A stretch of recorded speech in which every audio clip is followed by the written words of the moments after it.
Hoy es la clase de presentación del curso de filosofía y de lo que vamos a hablar es acerca de algo que nos mueve mucho, que son los viajes. ¿A cuántos de nosotros nos gusta viajar? Todos nos gusta viajar. Cada vez que viajamos, nosotros decidimos por un destino y tenemos una finalidad de ese viaje. El destino puede ser un lugar cercano, un lugar lejano, un lugar conocido o desconocido, y el objetivo pueden ser múltiples. Puede ser salir del país buscando otras expectativas, otras opciones de trabajo, un futuro mejor. Puede ser un viaje de luna de miel, puede ser un viaje para conocer a nuestros familiares, o puede ser un viaje para conocer nuestras raíces. Hay muchos viajes y todos son importantes. Pero hay un viaje que es imprescindible, que de todas maneras todo ser humano tiene que realizar, que es un viaje hacia nuestro mundo interior. Nosotros somos más de lo que vemos, no solo somos este cuerpo, sino que tenemos unas emociones, tenemos una mente que trata de captar el mundo y tenemos una esencia que nos hace percibir lo espiritual, lo trascendente.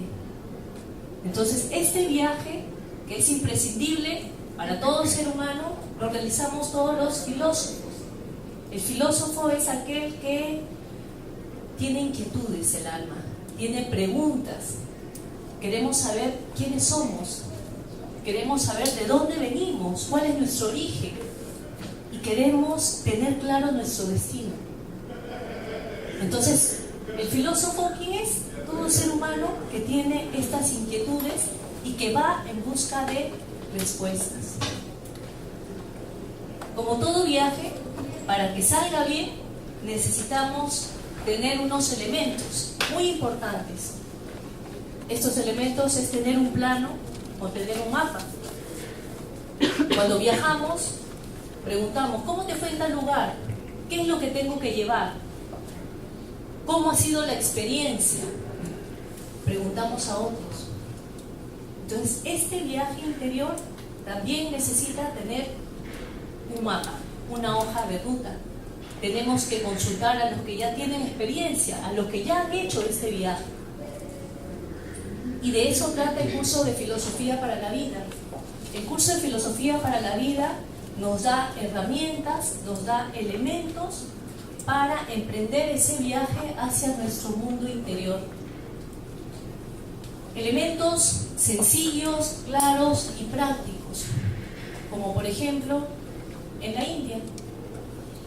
Uno pensaría que en la India es una civilización mística, pero dentro de sus epopeyas más famosas está el Mahabharata, que significa la Gran Guerra. ¿Qué nos dice el Mahabharata, esta gran guerra? Nos dice que la vida es lucha. Lucha la semilla por buscar el sol. Buscan las piedras perdurar. Luchan los animales por sobrevivir. Y el ser humano también lucha. Nosotros, ¿cuál ha sido nuestra primera lucha? Nacer. Sobrevivir en el útero. Bueno, sobrevivir en el útero en realidad ahí nos da la energía a la madre. Nuestra primera lucha, ¿cuál ha sido? El poder respirar un aire diferente a la matriz que hemos abandonado. Eso ha sido nuestra primera lucha. Y a lo largo de la vida vamos teniendo estas luchas en cada etapa de la vida. De niños, nosotros teníamos miedo a las sombras, a conocer gente, pero si nos quedábamos en ese miedo, no podíamos crecer. Entonces es una lucha contra el miedo, es una lucha por nuevas experiencias, por conocer gente desconocida, va pasando el tiempo y somos adolescentes. ¿Contra qué luchamos los adolescentes? Bueno, hablando de esta adolescencia. Los adolescentes luchan por abrirse un espacio, un lugar en la sociedad. Luchan por descubrir quiénes son, por encontrar su rostro, su identidad. Luchan por mantener una estabilidad en sus emociones, que muchas veces los llevan a impulsos, a arrebatos. Hay una lucha. Va pasando el tiempo y nos convertimos en adultos. Muchos de nosotros somos adultos. ¿Contra qué luchamos? ¿O no luchamos? ¿Qué puede ser? ¿La vida es lucha? ¿Luchamos por qué? ¿Por cumplir nuestros sueños? ¿Por alcanzar nuestros anhelos? ¿Luchamos para no caer en la rutina, en el aburrimiento? ¿Luchamos por no caer en el estrés? ¿Luchamos por no perder nuestra alegría? Cada día es lucha. Y van pasando los años. Y es necesario en esta lucha, porque no solo es un enfrentamiento la lucha. La lucha es un enfrentamiento para poder tener una victoria. No solo nos podemos quedar en el enfrentamiento, pero necesitamos resolverlo. Van pasando los años y viene la lucha final. ¿Cuál sería? ¿Luchamos contra la muerte? ¿Podemos luchar contra la muerte? No. ¿Contra qué luchamos? ¿Retardar la muerte? En realidad, tendríamos nosotros que luchar por mantenernos íntegros frente a la muerte. Por mantener nuestros valores, por mantener quienes somos. Como podemos ver, a lo largo de la vida se da esta lucha. Pero no luchamos contra las circunstancias, no luchamos contra nuestros familiares, contra nuestro jefe renegón, no luchamos contra el tiempo. El Mahabharata, ¿qué nos habla? De una lucha interior. ¿Quién es el enemigo? Nosotros mismos. En toda lucha hay dos bandos. En el Mahabharata dicen que están los Kauravas y los Pandavas. ¿Quiénes son los Kauravas? Es aquella parte de nosotros que está poco trabajada, poco pulida. Es aquella parte de nosotros que es oscura. Son nuestros defectos, son nuestras limitaciones, son nuestras carencias. Ese es un bando, es el bando enemigo. Y están los Pandavas. ¿Qué son los Pandavas? Son nuestras fortalezas, son nuestras experiencias. Es todo aquello con lo cual nosotros salimos al mundo, salimos adelante. Son nuestras virtudes. Entonces están los Kauravas y están los Pandavas. Están los dos bandos que se enfrentan cada día. Pero hay un aspecto de nosotros, nos dice el Mahabharata, que existe en nosotros el guerrero interior. En lo más profundo de nosotros está este guerrero que puede distinguir quién es el enemigo y quién es el bando aliado. La lucha no solo es el enfrentarse. Lo más difícil es identificar cómo aparece el enemigo, cuándo aparece la pereza. De repente nosotros queremos, no sé, queremos comernos el mundo, tenemos muchos sueños, queremos lograr cosas, pero nos gana el miedo, nos gana el esfuerzo, el temor a esforzarnos. Ahí está el enemigo. O hay una lucha entre lo que queremos y lo que debemos. No siempre lo que queremos es lo que corresponde, es lo correcto. Entonces, cada día es una lucha y se da en las pequeñas cosas. De repente hay algunos alimentos que me caen mal, salgo a almorzar y está toda la cartilla del menú. ¿Qué elijo? ¿Lo que me gusta o lo que debo de comer? Ahí hay una lucha. Ahí hay un enfrentamiento. ¿Quién debe de ganar? Yo sé lo que debo de comer, pero me gana mi gustito. ¿Dónde está la fuerza?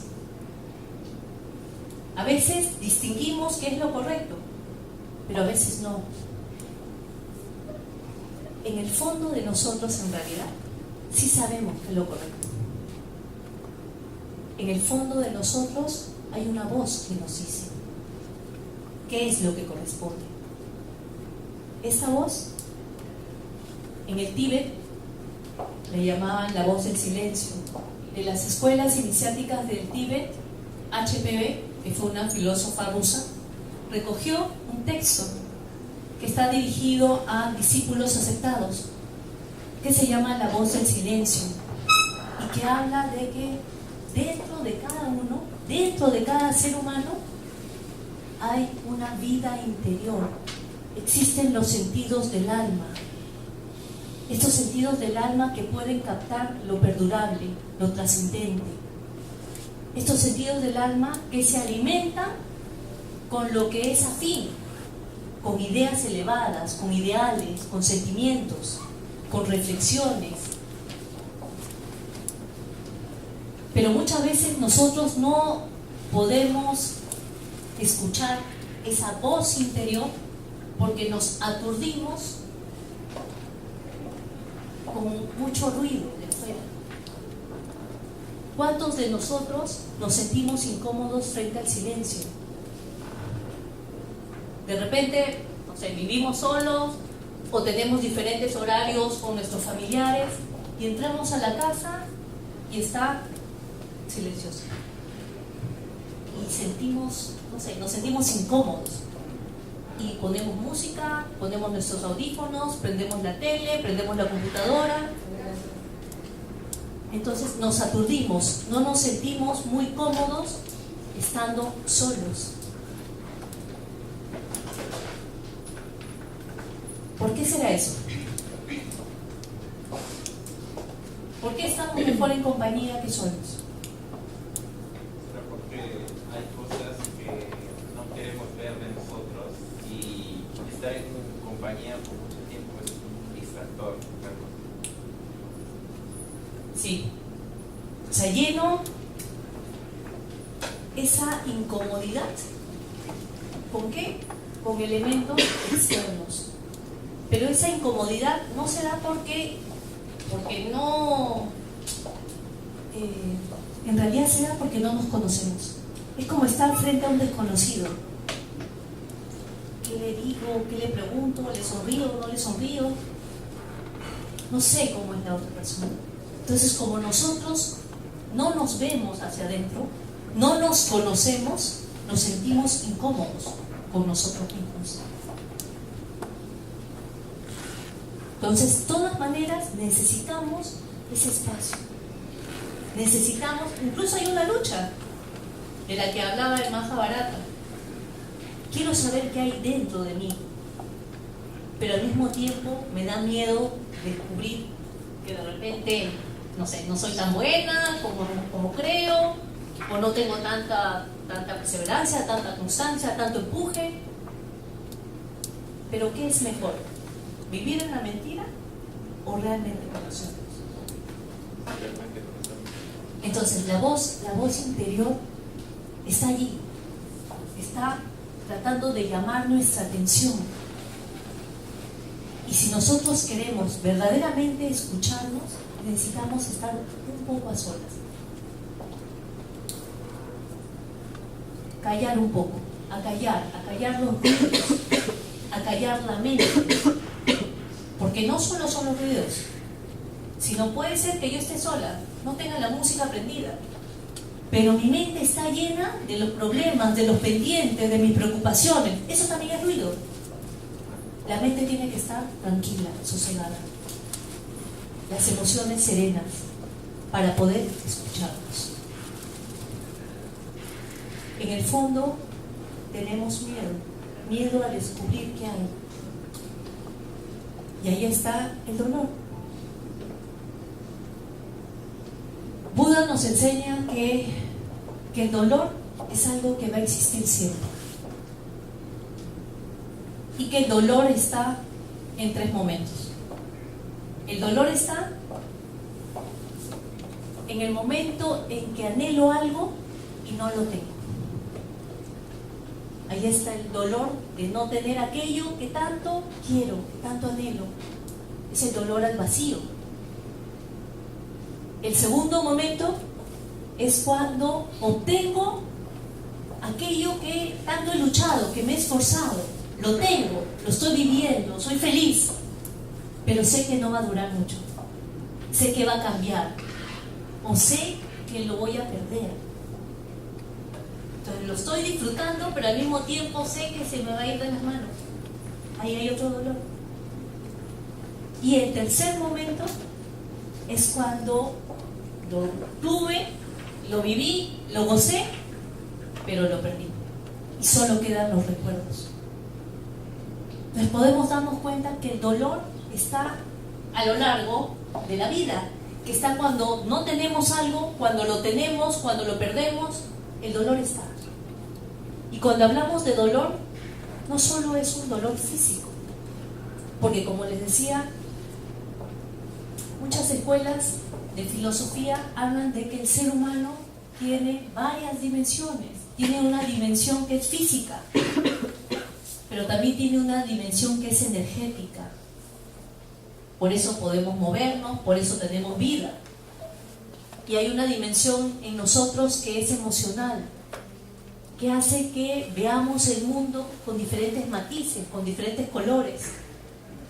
Y tenemos una mente que nos permite captar, comprender, entender. Y tenemos una parte espiritual. Cuando nosotros hablamos de dolor, el dolor está en todos esos aspectos. El dolor físico está en una enfermedad, es en un tratamiento. El dolor energético es cuando pasa el tiempo, pasan los años y tal vez ya no podemos hacer las mismas cosas, ya no tenemos la misma energía, o quisiéramos hacer más cosas, pero nos sentimos cansados, ya no podemos. El dolor emocional es lo que más nos impacta. El dolor emocional de no poder expresar nuestras emociones, de no saber vincularnos con los demás, los conflictos personales que tenemos a diario, eso nos genera dolor. El que no podamos compartir los mismos sentimientos. Y a nivel mental es cuando no podemos entender, cuando no llegamos a comprender las cosas, cuando hay ignorancia. A veces queremos comunicarnos con alguien, les expresamos, no sé, queremos emocionarnos con nuestros proyectos, le explicamos, pero la otra persona no me entiende y eso me genera dolor, el no poder comunicarme con la otra persona, eso nos genera dolor. Entonces tenemos dolor en los diferentes planos. Buda te decía que el dolor es vehículo de conciencia, que a través del dolor, ¿el dolor qué cosa es? Es como una campanita, nos llama la atención, es una alerta. Pero como no queremos sufrir, hay un mecanismo dentro de nuestra psique que nos hace huir del dolor y buscar el placer. Vamos con un péndulo. Al huir del dolor, estamos huyendo ¿de qué? Del efecto del dolor. Pero a nivel filosófico, ¿qué nos dice Buda? Que el dolor nos da conciencia, que el dolor nos permite darnos cuenta por qué las cosas no salieron como esperábamos. O nos está dando una alarma de que hay un cambio. No necesariamente tenemos que huir del dolor. Por ejemplo, para crecer, cuando, no sé si tienen niños en casa, cuando recién le comienzan a salir los dientes, ¿no les duele la encía? Si esos niños dijeran, por favor, papá, mamá, evítame ese dolor, y nosotros le hiciéramos caso, ¿qué pasaría? No tendría dientes. ¿Y qué pasaría? No podría masticar comida sólida. ¿Y qué pasaría? No podría nutrirse en su vida de adulto. O sea, no necesariamente el dolor es malo. Igual, cuando vamos creciendo, los huesos nos duelen, pero es porque hay un estirón, hay un cambio. A veces también pasa que uno tiene que atravesar una situación quizá muy dolorosa para que se dé cuenta que el rumbo que está tomando es la equivocada, ya sea familiar, ya sea en los estudios, o por ejemplo, ¿no? Yo tengo ese hábito de llegar tarde todos los días al trabajo, hasta que llega un día en el que me despiden y veo que hay necesidad, pues, quizá ese antecedente me cierra puertas y eso genera cierta... Podemos aprender del dolor, pero siempre y cuando podamos encontrar la causa. Porque de esa situación, perdón, ¿cómo te llamas? Aldair. Aldair. Lo que nos dice Aldair es cierto. Podríamos tener esa situación y renegar de la empresa, renegar del jefe, renegar de todo el mundo, pero no darnos cuenta de que la causa de esa situación es que no tengo puntualidad, no tengo disciplina. Entonces, el dolor es esa llamada de atención. Tenemos que, frente al dolor, buscar la causa, el por qué. El dolor nos permite avanzar. Incluso cuando tenemos frente a nosotros un proyecto que no sabemos cómo hacerlo, que decimos es difícil, ahí hay un dolor, no sé cómo hacerlo, ¿por dónde empezar? Hay un dolor. Yo podría decir, no, yo no lo tomo. Yo no quiero tener esa situación en manos. Pero ¿qué significa aprender, afrontar nuevos retos? Crecer. Va a requerir de nosotros esfuerzo, pero es como estirar los huesos para crecer. Es ampliar nuestra experiencia. Es dar un poco más. Nuestra mente entiende hasta aquí, podemos ampliarlo un poco más. Se da en todo. Incluso, no sé, a veces nuestro círculo de amigos son los mismos, por años. O es gente similar, parecida, afín. Ya, pero el mundo tiene una diversidad de personalidades, de características, de experiencia, de edades. Porque incluso podríamos decir, no, yo soy joven, ya yo me relaciono con gente de mi generación y no me relaciono con otras generaciones. Cuando eso sería tan enriquecedor. No, pero no sé cómo decirle a un niño, no sé cómo hablarle a un adulto. Pero ahí hay un esfuerzo que nos permite crecer. Entonces, del dolor se aprende. Esa es una señal que nos pone Buda dentro de ese conocimiento interior. Incluso, como decíamos al principio, a veces hay un miedo de descubrirnos realmente cómo somos. Pero es mejor ir quitando las máscaras, ir descubriendo. Es un dolor que nos permite ser cada vez más auténticos, ser cada vez más fuertes. Pero como vamos un péndulo, de un lado para otro, es como que quisiéramos atrapar la felicidad sin esfuerzo, sin dolor. Respecto a la felicidad, Aristóteles nos habla sobre este tema. Ese tema que es un eje en la vida del ser humano. Todos queremos ser felices, pero muchas veces no sabemos lo que nos hace felices o nos equivocamos. ¿La felicidad es el camino o es el fin? El camino. ¿De verdad? Pero cuando obtenga este puesto del cual me estoy esforzando tanto, me voy a sentir feliz. Cuando me compre mi auto, voy a ser feliz. Cuando tenga estabilidad económica, voy a ser feliz.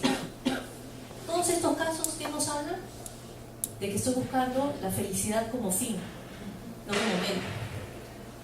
Entonces, claro, yo les pregunto aquí sentados a ustedes y me dicen que es el medio, ¿sí?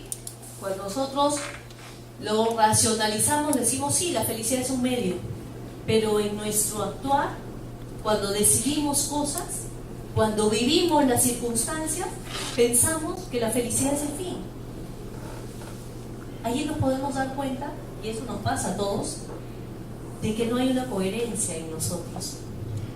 Como les decía, hay un aspecto en nosotros que es mental, hay otro aspecto emocional, otro aspecto físico, y hay algo recóndito en nosotros que es nuestro aspecto espiritual, que es atemporal, que es trascendente, que es lo que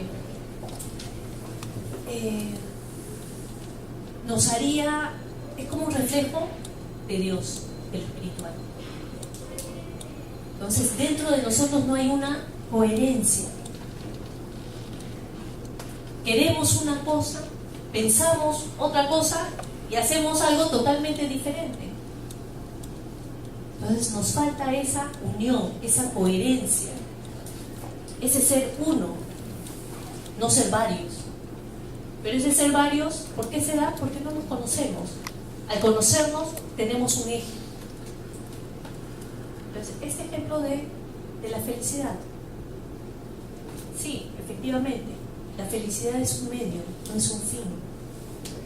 Pero es un medio, ¿por qué? Porque mientras yo voy logrando algo, consiguiendo algo, mientras voy caminando, me siento feliz de poder caminar, me siento feliz de poder aprender, me siento feliz de equivocarme, porque ya sé que por ahí no va. Me siento feliz de darme cuenta que me falta mucho por aprender. Esa es la felicidad que decía Aristóteles. Pero muchas veces nos confundimos. ¿Por qué? Porque hay diferentes niveles. A veces, no sé, pensamos, ¿qué les parecería a ustedes una vida sin problemas, sin preocupaciones? ¿Qué sería? ¿Aburrida? ¿No sería el paraíso? No tenemos que preocuparnos de nada.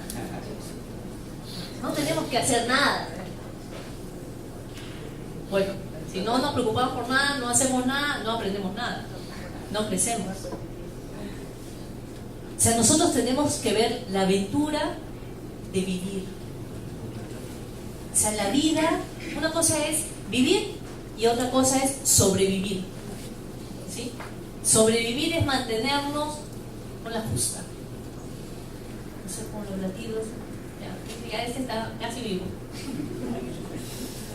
Pero vivir es una aventura con altas y bajas, con éxitos, con fracasos, con alegría, con tristeza. Eso es la vida. Una de las inquietudes propias del ser humano es hablar acerca del destino, del sentido de la vida. ¿Cuál es el sentido de la vida? Muchos filósofos clásicos concuerdan de que la vida, ¿qué es? Es un camino. La vida es un camino de aprendizaje. La vida es un camino de evolución. Cada uno de nosotros empezamos en un punto y a lo largo de nuestra vida tenemos que llegar a otro punto. Por eso les hablaba acerca del viaje. ¿El viaje qué es? Es un recorrido. Es un recorrido. A veces hay lugares planos, llanos, valles, a veces hay montañas, a veces hay abismos, a veces, no sé, hay un río, a veces hay tormenta. Ese es el viaje de la vida. Pero como les decía, necesitamos elementos, necesitamos enseñanzas, necesitamos planos, necesitamos guías para poder avanzar. Como les decía, Aristóteles hablaba de la felicidad y hay personas que quisieran una vida cómoda, sin problemas, sin preocupaciones. Bueno, así viven los gatos, ¿no? Me dan de comer, jugamos un ratito, descanso todo el día, no tengo que preocuparme. Y si es un gato de una mascota de casa con S, no tiene que cazar con Z, porque le damos la comida. Entonces nosotros somos más que un menino, ¿no? A veces quisiéramos tener felicidad solo a nivel emocional, el poder hacer perdurar los afectos, mantener las relaciones, tener reconocimientos, y eso es una parte muy importante, pero necesitamos aprender de que para poder obtener afectos uno tiene que dar afecto. ¿Qué son las emociones? Son vínculos, son redes. Nosotros tenemos que lanzar las redes hacia los demás para generar un canal. ¿Qué son las emociones? Son energías, son canales energéticos que nos unen a las demás personas. Pero necesitamos lanzar esa red, ese canal primero nosotros, para que pueda fluir la emotividad, los sentimientos. Pero allí no solo se queda nuestra felicidad. Aristóteles decía de que la felicidad propia del ser humano, el bien supremo, es actuar de acuerdo a las virtudes. Pero actuar de acuerdo a las virtudes de manera filosófica. No es que debo de ser bueno para que Dios no me castigue. No, eso es estar condicionado. Hay que ser bueno porque la bondad es una virtud, porque yo quiero dar lo mejor, porque quiero hacer lo correcto. Como decíamos, dentro de nosotros hay dos bandos. Entonces hay un bando que quiere hacer así nomás las cosas, pero hay un bando de nosotros que no, hay que hacer las cosas bien. La gente confía en nosotros, tenemos que entregar un buen trabajo, tenemos que dar una buena información. Entonces allí está el esfuerzo del ser humano por lograr las virtudes. ¿Qué son las virtudes? Son oportunidades de perfeccionamiento del ser humano. Cuando nos hablan de la puntualidad, es poner el esfuerzo para ser corteses con los demás, para cumplir mi propio reto. Cuando nos dice, hacer este trabajo, ser constante, ser perseverante. Ser perseverante es aquella persona que hace algo y lo mantiene a lo largo del tiempo. Entonces para eso necesitamos tener ritmo, dosificar la energía, no solo abrir puertas por impulso. Porque a veces queremos hacer muchas cosas. Ya empiezo esto, pero no lo terminamos. No tenemos la fuerza para terminarlo. No tenemos la fuerza, no tenemos la emotividad. Porque decimos, no, ya me aburrí.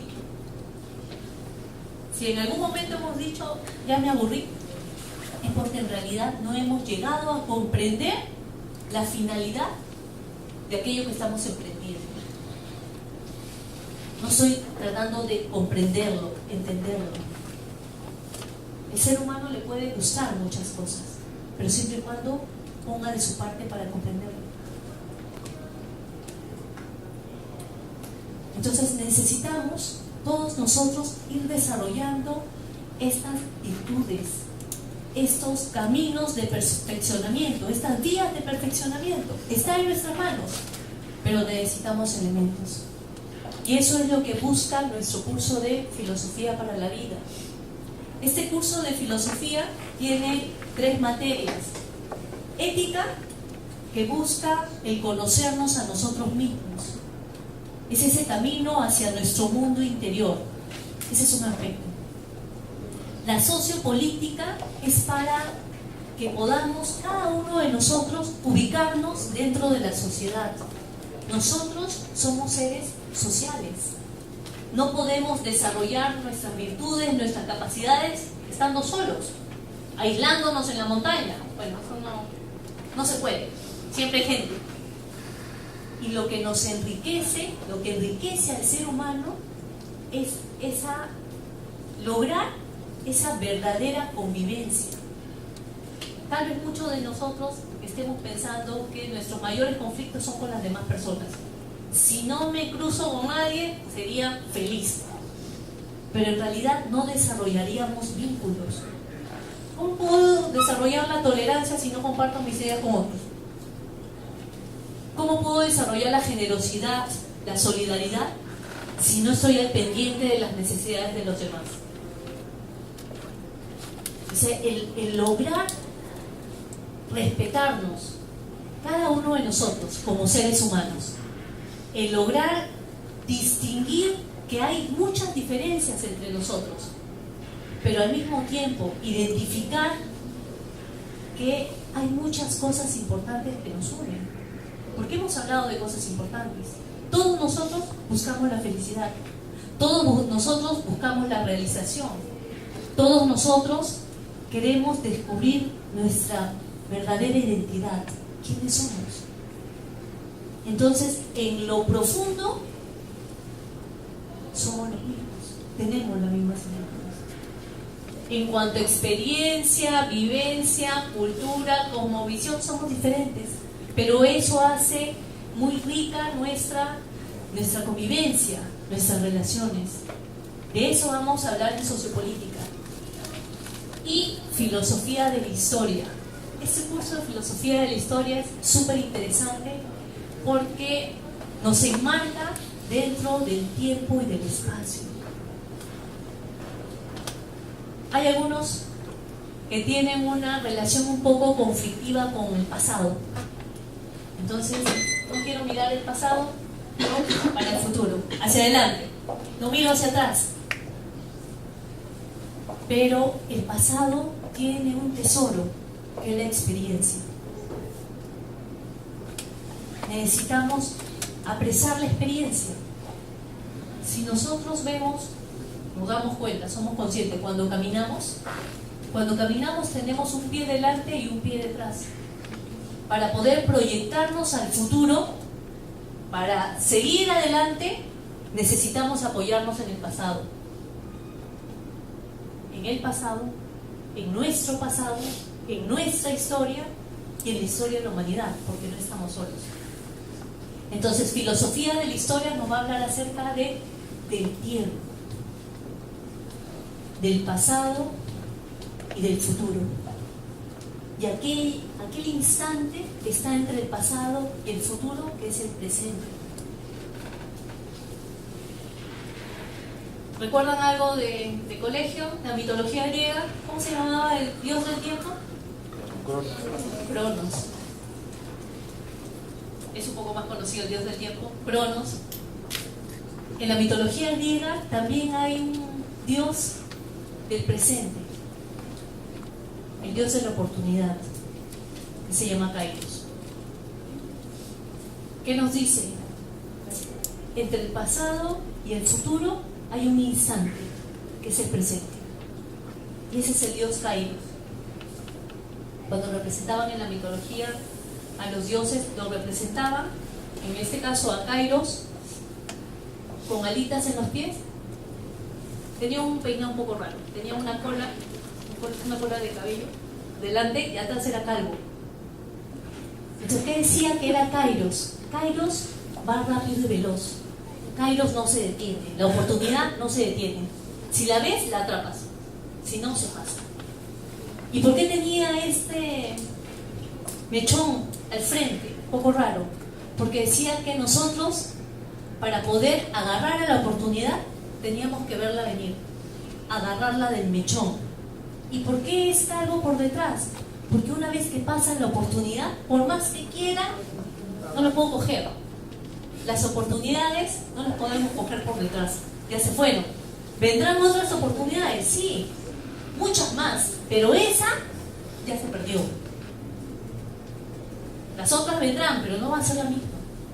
Por eso hay que estar atentos, vivir el presente. O sea, el curso de filosofía de la historia nos va a ayudar a ampliar nuestra visión, a poder conjugar en un solo instante, que es el presente, nuestra historia y nuestro futuro, nuestra experiencia y nuestra proyección. Ese es el curso de filosofía de la historia. Entonces, tenemos estas tres materias: ética, sociopolítica, filosofía de la historia. Algunos temas que vamos a ver. En el caso de ética, ¿quién soy? ¿Para qué venimos al mundo? El sentido de la vida. ¿Qué leyes rigen la vida? Vamos a hablar acerca del Dharma, del sentido de la vida, del Karma, la ley de acción y reacción, y la ley de ciclicidad. que en el ser humano se expresa como reencarnación. ¿Cómo desarrollar la vida interior? Sabemos, ya les he explicado un poquito más, no solo existe nuestra vida hacia afuera, lo que hacemos en el mundo, sino que hay toda una vivencia dentro de nosotros. Y cómo desarrollarla, cómo hacerla crecer. ¿Por qué el dolor? Ya vamos a hablar un poco, ¿qué es la felicidad? En el caso de sociopolítica, el arte de vivir en sociedad. Aquí es un tema interesante. Cuando hablamos de arte, el arte es esa práctica. El artista, el artesano, trabaja uno a uno. O sea, no hay una técnica para vivir en sociedad, es un arte. Con algunas personas es de esta manera, con otras personas es de esta otra manera. Es un trabajo artesanal, de uno a uno. Ese es el arte de vivir en sociedad. Sociedad libre o manipulada. Vamos a hablar acerca del mito de la caverna, de Platón. Vamos a identificar qué cosas nos atan, qué cosas pensamos que decidimos nosotros, pero en realidad decide la publicidad, decide la masa, todo lo que hace la mayoría, pero no necesariamente lo que queremos nosotros, en el fondo de nosotros. ¿Cómo ser un agente de cambio positivos? ¿Por qué queremos ser mejores? Para ser felices. Pero también debe de haber en nosotros un sentimiento hacia las demás personas, hacia la humanidad. Nosotros podemos ser agentes de cambio. Nosotros podemos influir positivamente en los demás. Muchas veces nos influyen, pero no necesariamente positivamente. Pues nosotros podemos revertir eso. Tener tanta fortaleza interior, tanto conocimiento de nuestras capacidades, de quiénes somos, que podemos ser como un bálsamo dentro de la sociedad. Ese es el curso de sociopolítica. El curso de filosofía de la historia, como les decía, la dimensión del tiempo. Vamos a hablar acerca del destino. Destino viene del latín destinare, que significa dar en el blanco. Para tener un destino necesitamos saber claramente cuál es el punto, hacia dónde vamos.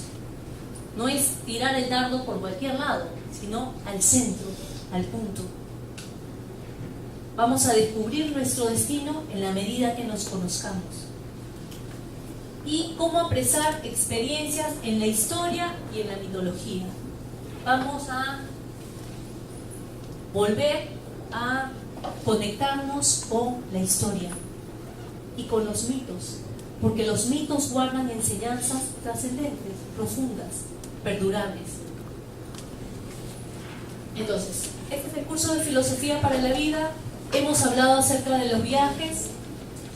Yo los invito a poder emprender ese viaje hacia nuestro mundo interior de la mano de los grandes filósofos, de las enseñanzas de la India, por Buda, del Tíbet, de Aristóteles, de Platón, de los grandes maestros de sabiduría.